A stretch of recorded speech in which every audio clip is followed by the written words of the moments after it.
Bienvenue à cette grande édition dominicale. Madame, Monsieur, bonsoir. Merci d'être avec nous ce soir. Eh bien, les personnalités de l'espace Grand Kivu ont organisé ce dimanche une messe de suffrage en mémoire des évêques assassinés à l'est de la République démocratique du Congo, notamment Monseigneur Kataliko et Mouzaliroy. C'était à l'église du Sacré-Cœur à Gombe. Nous en parlerons tout à l'heure avec notre invité. Entre les pros et les anti-révisionnistes, le pasteur Théodore Mugalou, chef de la maison civile du président de la République Joseph Kabila, se veut l'église au milieu du village. Il propose carrément de changer la loi fondamentale de la RDC en mettant en place une nouvelle constitution laïque avec Dieu comme fondement. L'ambassadeur Mugalou a expliqué sa vision ce samedi à la presse. Reportage. Heureuse la nation dont l'Éternel est Dieu. C'est le passage biblique qui fonde la démarche du pasteur Mugalou, chef de la maison civile du président de la République. Enraciné dans les Saintes Écritures, l'homme de Dieu estime qu'il est temps que le Congo ait Dieu comme fondement et honore ses pères spirituels, en l'occurrence le prophète Simon Kimbangu et le cardinal Joseph Albert Malula. D'où son combat pour le changement de la loi fondamentale de la RDC. Nous sommes en train de plaider pour une constitution stable. La constitution, selon Psaume 33, verset 12, américaine, elle date de 1776. C'est-à-dire qu'en 1976, 200 ans, la même constitution, elle est stable. La constitution française, elle n'a pas encore fait un siècle. Elle a déjà changé 5 fois. On cherche à la changer la 6e fois. C'est que les choses qui n'honorent pas Dieu, c'est pour des générations, c'est pour la postérité, ce n'est pas un combat ponctuel. C'est pourquoi nous disons nouvelle constitution sans Dieu. Non, non, non. Psaume 127, verset 1. Celui qui bâtit la ville sans Dieu, il travaille en vain. Révision, constitution sans Dieu. Non, non, non. Psaume 127, verset 1. Anti-révision, constitution sans Dieu. Non, non, non, non. Psaume 127, verset 1. Nous voulons nouvelle constitution avec Dieu. L'ambassadeur Théodore Mugalou a opté pour un travail pédagogique. Pour ce faire, il a initié une série de rencontres avec des leaders d'opinion, que ce soit des partis politiques ou de la société civile, pour leur expliquer sa vision basée sur la pédagogie constitutionnelle d'Abraham Lincoln. Et le message a été plutôt bien reçu. Alors, entre la révision et le changement de la Constitution, où penche désormais la balance? Côté changement, bien sûr, parce que nous venons d'entendre et nous sommes pour le changement de la Constitution. Surtout qu'on parle de Dieu. On peut toujours changer, celle Dieu ne change pas. Comme c'est pour l'intérêt du peuple congolais, nous la soutenons. Ce soir même, nous allons nous voir, nous allons accoter tout le monde.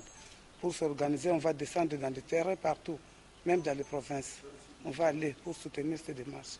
Homme de conviction, Théodore Mugalou compte poursuivre son combat et son travail pédagogique tant à l'intérieur qu'à l'extérieur du pays pour le bien des générations futures. Corrélation entre les caractéristiques du fruit et de l'huile de palme, de la palpe de Safou et le sujet de la thèse de doctorat du chef des travaux Tshombe Mulumba Van Emery. Sa soutenance publique a eu lieu samedi 4 octobre à l'UNIKIN pour l'obtention du titre de docteur en sciences économiques. Reportage signé Popol Ziakwaou et Ricardo Bakwa. Ce travail de 138 pages envisage l'application d'une technique simple, accessible à tous pour la transformation du safou en huile. Devant un jury de 5 professeurs, Tshombe Mulamba Van Emery a présenté son étude. Nous sommes en train de travailler dans le sens de la réduction de la pauvreté au niveau de la base, notamment au niveau des producteurs de safou, de manière à ce que, au lieu que des fruits soient jetés, on puisse envisager des mécanismes de leur transformation en huile, une huile qui peut se conserver pendant longtemps plutôt que des fruits qui sont éphémères et qui ne peuvent pas se conserver au-delà de 5 jours. Après avoir siégé à huis clos, les membres du jury ont attribué au récipiendaire la mention distinction. La faculté des sciences agronomiques de l'université de Kinshasa a un nouveau docteur en la personne de Tshombe Mulamba Van Emery.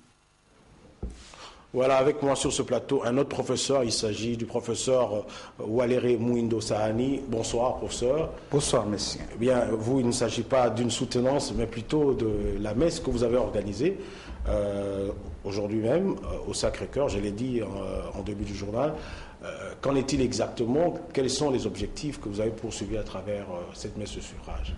Voilà, il s'agissait d'organiser une messe commémorant en fait Monseigneur Emmanuel Catalico, d'heureuse mémoire, que peut-être beaucoup de gens connaissent, mais que d'aucuns parlent, donc tout le monde le désigne comme étant un patrimoine mondial. Pour le moment, parce qu'il était patrimoine local, national, et pour le moment, tellement il transcende tous les âges, on le considère comme un patrimoine mondial pour nous. En fait, Monseigneur Catalico, c'était l'évêque du diocèse de Butembo-Beni depuis 1966, et à un moment donné, il a été envoyé à jouer d'autres rôles, épiscopal toujours, mais dans le diocèse de Bukavu, archidiocèse de Bukavu, et là il était archevêque. Mais en fait, Monseigneur Catalico, on en parle beaucoup, nous, parce que moi je suis un des ressortissants de l'Université catholique du Graben, qu'il a créé. Du Graben dans le Kivu. Dans le Kivu, dans le Nord Kivu, à Butembo précisément. Précisément, oui. Ouais. Et donc, cette université a été créée à la demande implicite de la population locale. Parce que nous, on est des enfants des paysans, tels que tu me vois là, on ne pouvait pas faire l'université. Et pour lui, l'université, c'était la base c'est le soubassement même de l'identité. Son identité, Justement, je voulais vous poser la question. Quel est l'héritage aujourd'hui que vous gardez de cet illustre homme de Dieu, Monseigneur Catalico? Alors, l'héritage, je pourrais dire, il y en a beaucoup. L'héritage est incommensurable. Voilà, premièrement. Moi, je ne pourrais parler que de l'Université catholique du Graben. Une université qui a été créée à la demande de la population. Et cette université avait pour vocation de former des cadres professionnels qui pouvaient rendre des biens et des services utiles à la communauté. Voilà, c'était ça l'objectif. Et c'était dans un contexte où on libéralisait l'enseignement universitaire. Et donc cet évêque a sauté sur l'occasion et a créé cette université pour garantir l'identité culturelle chez nous, de manière à ce que ces ressortissants puissent produire des biens et des services qui sont compatibles avec les mœurs locales et susceptibles d'impulser le développement intégral de la région. Alors vous parlez de Beni Butembo, moi j'ai parlé tout à l'heure des personnalités de Grand Kivu. Est-ce que vous avez pu vous associer à certaines personnalités d'autres territoires du Grand Kivu? Oui. Parce que comme vous l'avez dit, il était devenu un patrimoine non pas seulement national mais mondial. Voilà. On s'est associé avec d'autres personnalités qui sont venues parce qu'ils sont venus aussi témoigner de toutes les œuvres grandioses que Monseigneur Catalico nous a léguées. Il y avait, parce que comme il est allé de Butembo vers Bukavu, donc il était entré, en fait, c'est un patrimoine qui trace les âges. Donc on ne sait pas les classer en fait. C'est pour cette raison que tous les âges étaient représentés là-bas et toutes les personnalités.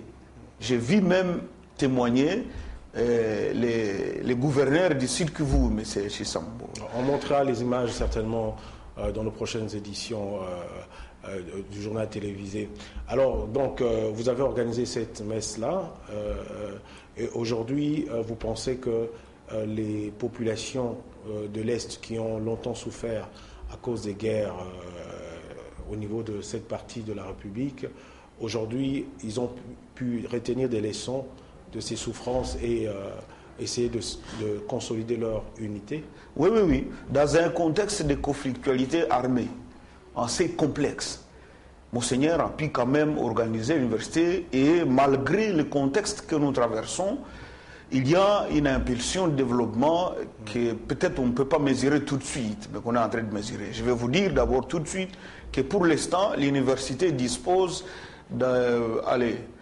d'une vingtaine de docteurs en thèse, qui viennent des universités de Liège, de Lyon et tout. Donc, et ce sont ces recherches que nous sommes en train de capitaliser par le biais des spin-offs qui se créent à travers les activités qui se font, de manière à ce que nous puissions pérenniser cette action que Monseigneur Catalico nous a léguée. Et nous avons voulu parler essentiellement des versets aujourd'hui parce qu'en fait, il s'agit d'une action qui est dotée d'un entraînement de développement intégral louable. Je reviens à vous tout à l'heure. Jean-Louis Miachekama nous propose encore ce soir sa rubrique Phrase de la semaine. Sa sélection tourne autour du forum de l'administration publique et le transport ferroviaire. Tout commence par des images.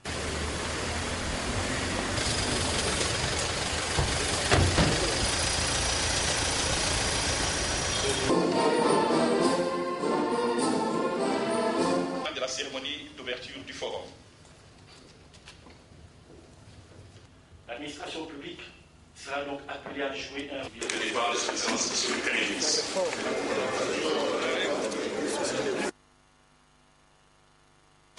Merci beaucoup. 10 locomotives. Ensuite viennent les mots. Forum, l'administration publique, une nécessité cruciale. À l'avril, c'est machine. 10 locomotives. 38 locomotives neuves. Et après viennent les phrases. 38 locomotives neuves. C'est une grande première.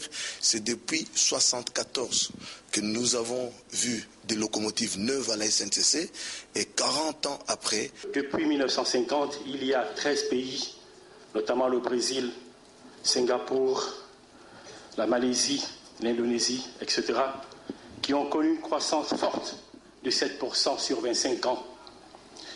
Et le rapport montre également qu'une des caractéristiques communes à ces 13 pays est qu'ils ont tous eu une administration capable et efficace et un leadership fort. Le défi le plus important pour notre gouvernement est celui d'engager une réforme à la fois profonde et efficace de l'administration publique. Cette réforme n'est pas une option. Elle est une nécessité cruciale.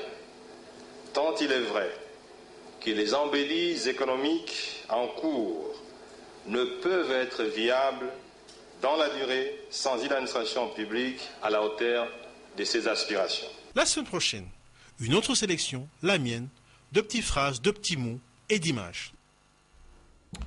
En sport, on a joué ce dimanche 5 octobre la continuité de la première journée de la Ligue nationale de football Division 1. À Kinshasa, l'ASV Club a battu le Racing Club de Kinshasa sur le score de 4-1, tandis qu'à Lubumbashi, le TP Mazembe a écrasé l'AS Bantou sur le score de 7-0. Les détails de différentes rencontres dans nos prochaines éditions. Voilà qui nous amène à vous proposer la page rétrospective de ce journal.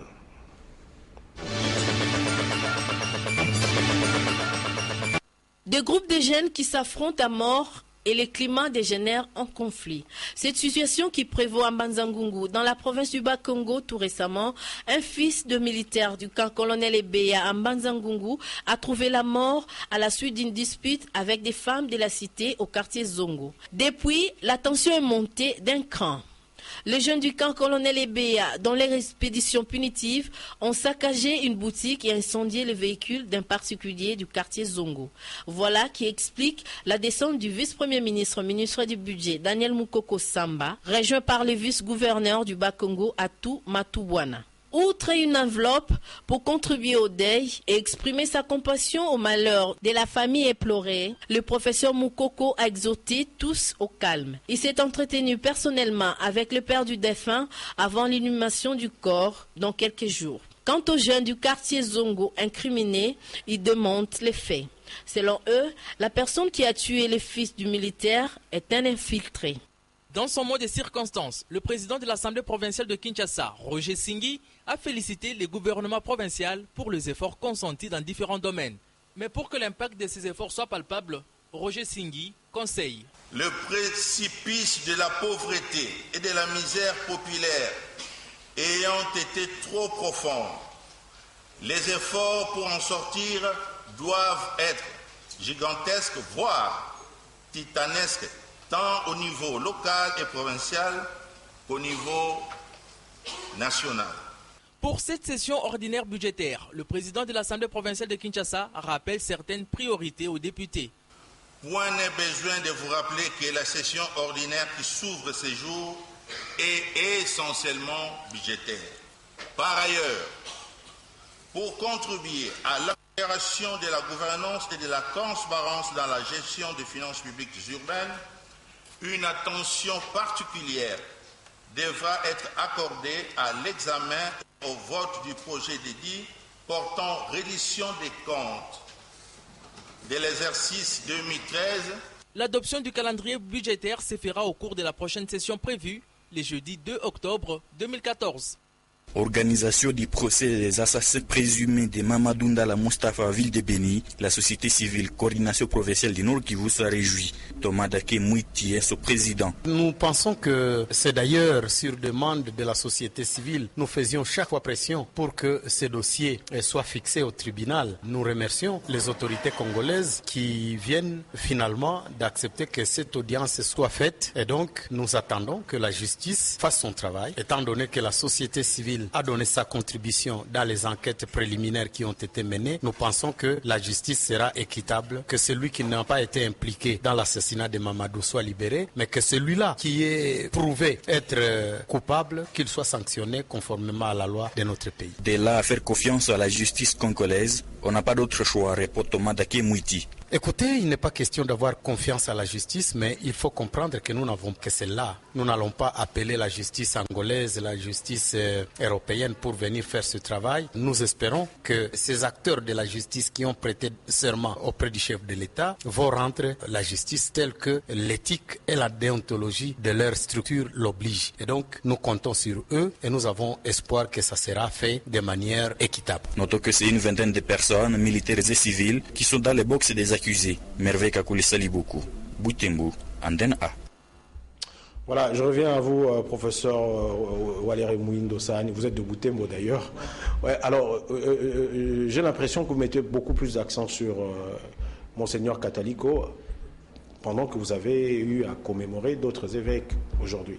Oui. En fait, nous avons commémoré 3 évêques, essentiellement. Donc, Monseigneur Catalico, Monseigneur Christophe Muzihirwa et Monseigneur Charles Mboa, les 3, qui tous en fait sont morts les mêmes mois. Les mêmes mois, il y a un qui est mort le 4, il y a un autre qui est mort le 9, et le 3e, il est mort le 29 octobre. Donc c'est un mois consacré à nos évêques. Nous avons commencé avec Monseigneur Catalico, nous allons continuer avec Monseigneur Charles Mboa, et nous clôturons ce mois spécial avec Monseigneur Muzihirwa. Et ça sera les 2. Et donc voilà. Donc j'insiste beaucoup sur Monseigneur Catalico parce que moi je suis un fruit, un héritier direct de son université. Je suis la première promotion de la faculté des sciences agronomiques.